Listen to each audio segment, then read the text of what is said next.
नमस्कार. आज आपण बघणार आहेत इडली, डोसा आणि मेदूवडा यांच्याबरोबर खाल्ली जाणारी टोमॅटोची चटणी.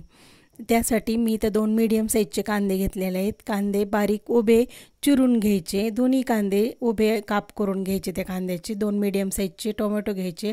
त्या टोमॅटोचे सुद्धा बारीक बारीक अशा फोडी करून घ्यायच्या. दोन्ही टोमॅटो बारीक चिरून घ्यायचे आणि त्यानंतर तव्यामध्ये एक पळी तेल टाकून घ्यायचं.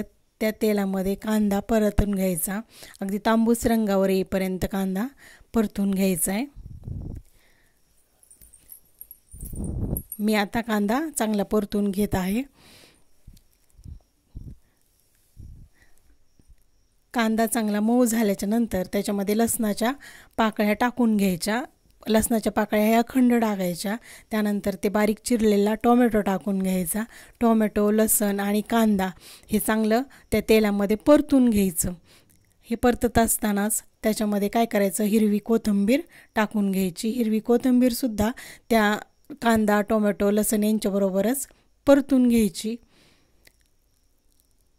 आणि त्यामध्ये लाल तिखट, हळद टाकायची.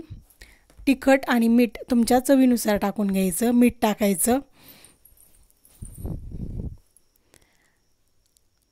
आणि छान परतून घ्यायचं कांदा, टोमॅटो त्याच्याबरोबरच. आणि हे सगळं मिश्रण एका बाउलमध्ये थंड होण्यासाठी काढून घ्यायचं. आता मिश्रण थंड झालेलं आहे. आपण ते मिक्सरच्या भांड्यात काढून घेतोय.